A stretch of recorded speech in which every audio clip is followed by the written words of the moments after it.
I was part of a group, a national group that was part of the American Cities Climate Challenge that worked on building performance standards from many different perspectives. And this is a introduction that we did in sharing a framework for building performance standards for local governments. That's sort of the product we created. And that's available to all of you. It's written for governments, but understanding what our government is doing can be really helpful in the work we all do. So here are some of the folks who worked on the framework. And I'm going to jump right in and talk about building performance standards. So why are we looking at building performance standards?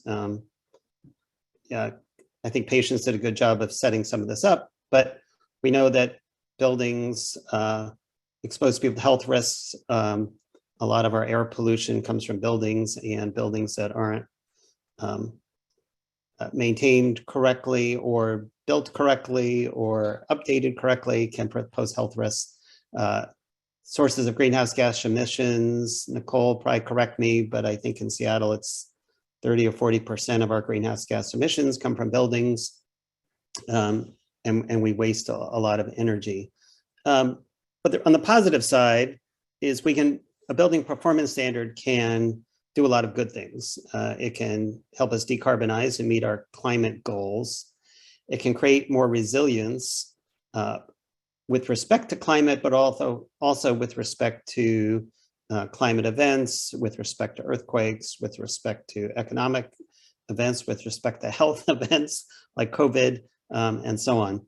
It can, if done correctly, preserve or provide more affordability, and it can improve public health. So there's a lot of good things about building performance standards. But behind this, equity is critical. So initially, the idea of building performance standards came out of a climate perspective, which you heard about, but it can simultaneously create equity benefits, such as green jobs and contracting for minority businesses. It can support housing, which is what we're here to talk about, and improve health. So the framework was written to incorporate equity into everything. And really the outreach the city has done to be particularly concerned with affordable housing, or what often are just called under-resourced buildings, is the city recognizing that the equity impacts are critical to it. So why regulate existing buildings? You've all probably heard a lot about new buildings. We passed new building codes last year, and new buildings are increasingly more efficient and increasingly use less and less fossil fuels. But as Patience said earlier, 2/3 of the buildings that exist today will still exist in 2040. At the same time, the global building floor area will double, but a lot of that will be existing buildings. And the improvement in existing buildings for energy efficiency and conversion of fossil fuels is very, very small, as you can see here. And you all know some of those reasons and the challenges and difficulties. So that clearly needs to change.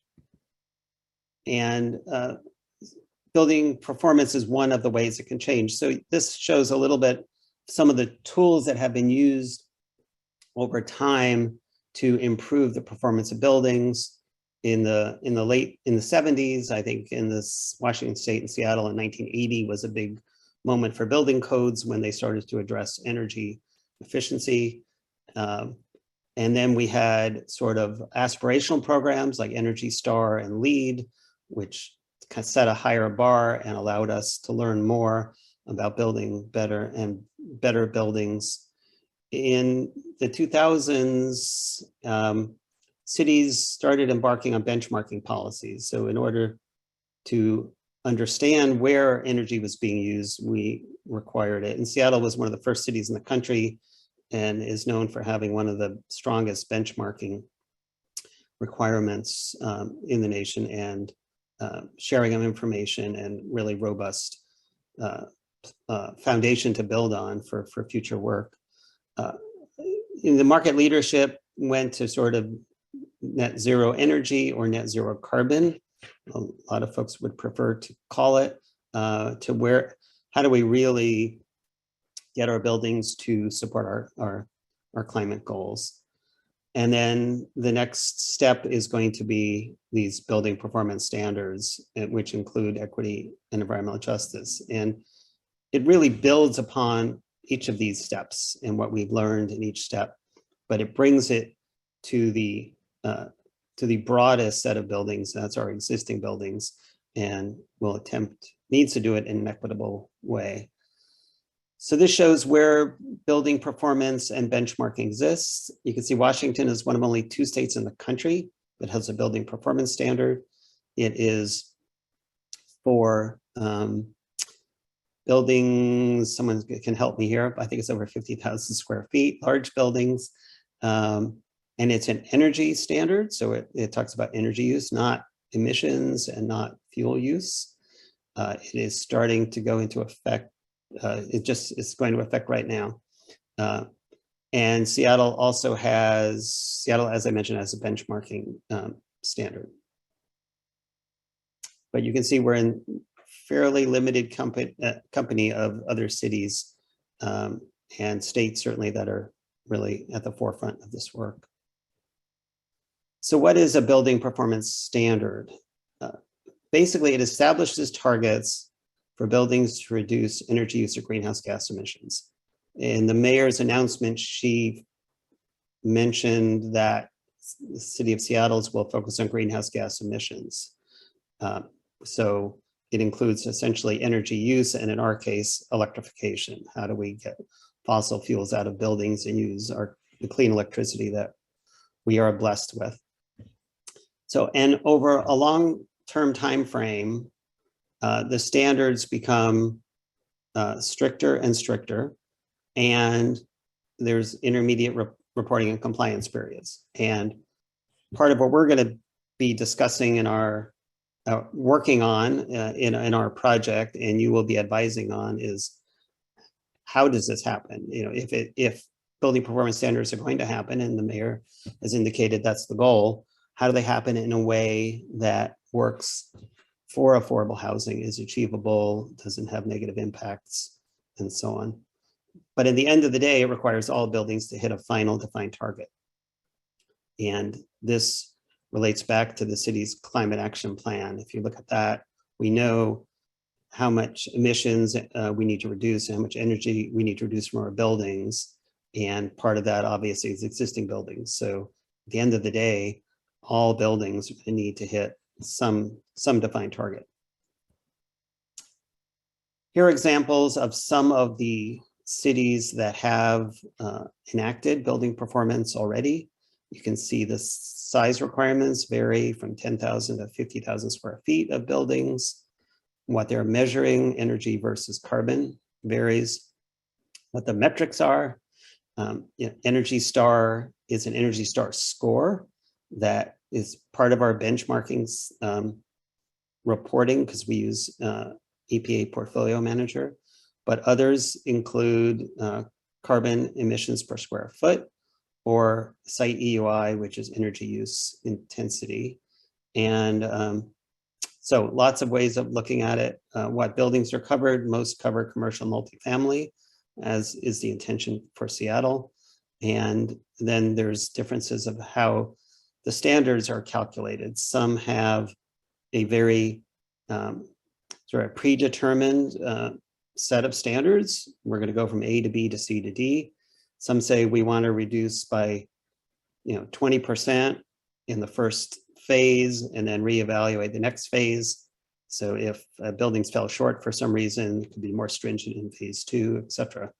So what I think is helpful here is you can see different cities have applied this differently. And what the city is really asking, or is working on, is how they're going to apply it in Seattle. And the opportunity for the affordable housing community is to say, what works for affordable housing, what presents challenges, and what's the best course to do that. And this shows some of the impacts. You can see the top line, business as usual. The renewable energy is from the source renewable. So getting gas out of our energy production in Seattle, that's really not an issue. But in the surrounding areas, it certainly is. And then you can see a little bit of gain from benchmarking, a little bit of gain from voluntary programs and incentives. REACH codes affect new construction primarily, some remodels. These are energy codes. But potentially the biggest impact is a building performance standard. And really, if you look at the progress we've made at reducing energy use, most of it comes from standards. You probably don't even realize a lot of them, but from standards on efficiency of refrigerators to cars to light bulbs and so on. When the government says you need to do something, we do it, and industry and organizations figure out a way to do it. And that's what the potential is here with the building performance standard. So the framework recommends a certain set of steps for the city to undertake, and a few of them are particularly relevant to this group and to the affordable housing community. And one is to understand the building stock and communities of concern, which would be affordable housing. I think the city recognizes, and we all know, that we have a housing crisis.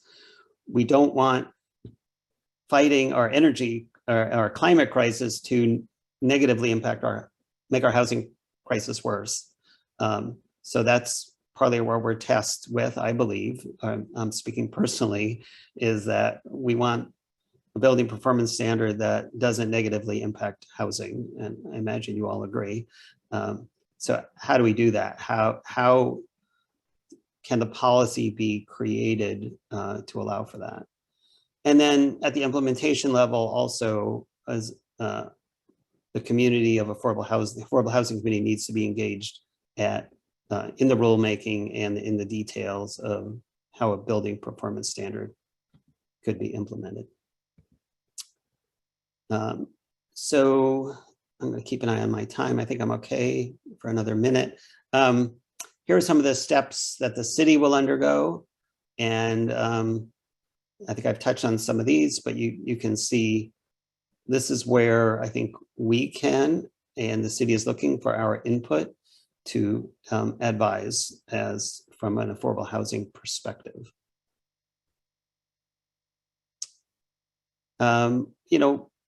What buildings are covered is a big deal, and exemptions is a big deal, and exemptions can have positive or negative impacts. It would be really easy just to exempt all affordable housing from a building performance standard. The negative of that would be then the residents and the owners of affordable housing wouldn't benefit from the energy efficiency gains, the health gains, the comfort gains that you get from better buildings.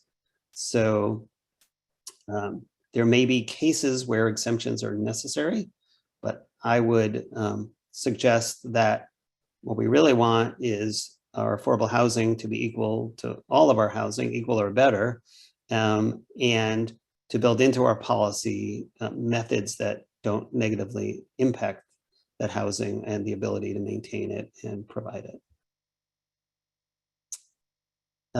So here you can see this is one example of targets, how they're set to increase over time. This was Boston. Boston has a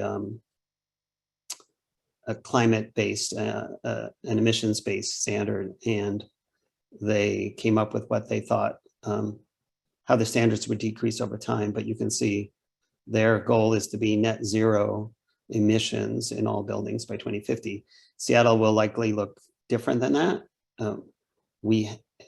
So issues for us are going to be around electrification, but also around reducing energy use so that we have enough electricity for increased use in our buildings and in our transportation. And these are some of the support programs that can be recommended as part of a policy or be part of a policy. Green banks for financing. So if there are costs, how do we spread them over time so they're not impactful? How do we make sure everyone understands what's happening? Is there technical assistance that's needed to support staffs in doing the work? Are there grants or incentives that could underwrite some of the costs? And is there support for workforce development that can have positive impacts on creating a diverse workforce, but also just the necessary workforce to get the job done?